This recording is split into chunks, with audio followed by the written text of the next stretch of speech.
안녕하세요, 부동산 히어로입니다. 이번 영상은 평택 고덕신도시 2022년 6월 이후부터 아파트 가격 다시 폭등한다, 미리 선점하라 라는 제목으로 영상을 마련해봤습니다. 대출 규제와 금리 인상 등으로 부동산 시장이 많이 위축되어 있는데요. 이제부터는 서울과 수도권 전체가 폭등하기보다는 정말 호재가 확실한 곳만 주목받는 시대가 올 겁니다. 그런 의미에서 본다면 평택 고덕신도시는 다른 2기 신도시에 비해서 확실히 더 주목받을 가능성이 있는데요. 이번 영상에서 관련 내용을 확실하게 정리해 보겠습니다.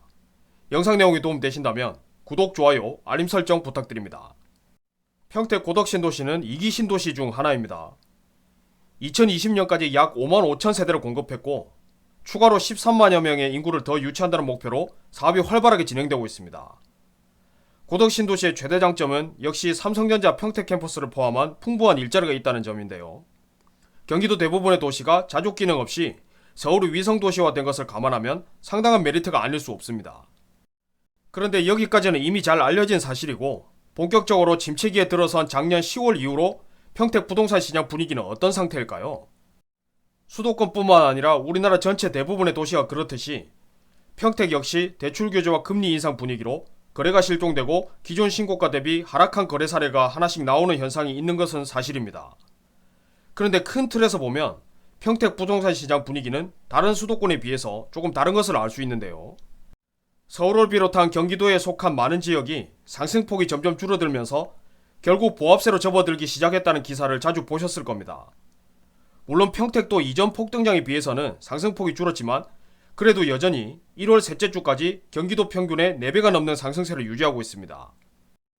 물론 여기까지만 봐서는 그 원인에 대해서는 정확히 알 수 없지만 어쨌든 이런 현상을 보인다는 것은 다른 지역에 비해서 상대적으로 더 많은 투자자들이 평택으로 유입되고 있다, 일단 이렇게 생각할 수는 있습니다. 그리고 하나 더 강조하면 지금 화면에 보이는 표를 보시면 평택의 고덕신도시는 다른 2기 신도시에 비해서 평균 집값이 저렴한 것을 알 수 있는데요.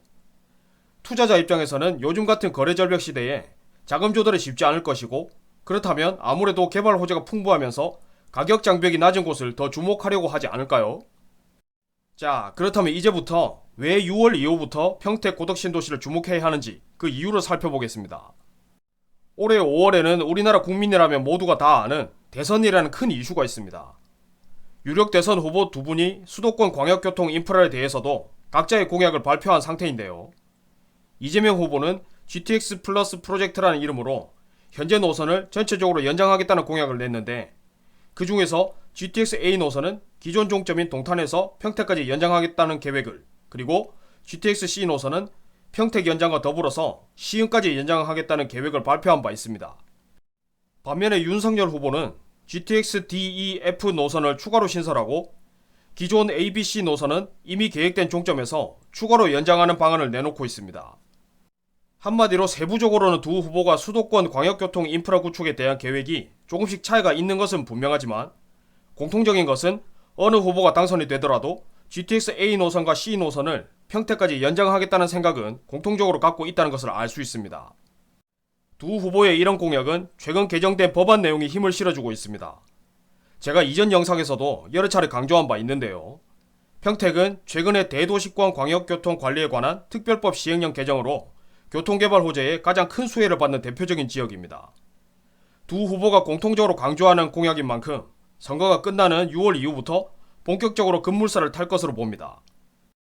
두 후보의 공약을 보면 양도세 완화에 대한 기대가 큰 것도 사실인데요. 이재명 후보는 양도세 433 유예 카드를 꺼내들었습니다. 양도세를 한시적으로 완화하는 해에 초반 4개월은 중과세 이전 수준으로 전면 완화, 그리고 그 다음 3개월간은 절반 수준으로, 그리고 그 다음 3개월간은 4분의 1 수준으로 단계적으로 완화하겠다는 겁니다. 반면에 윤석열 후보의 공약은 조금 다릅니다. 현 양도세 체계는 심각한 문제가 있다고 보고 있고 부분적으로 완화를 할 것이 아니라 아예 문제가 있는 부분을 손을 보고 세금 체계 자체를 전면 개편하겠다는 겁니다. 이렇게 두 후보가 양도세를 바라보는 관점과 완화 형태는 완전히 다르지만 큰 틀에서는 두 후보 모두 지금의 양도세는 너무 과하다는 생각은 공통적으로 갖고 있는 것을 알 수 있습니다.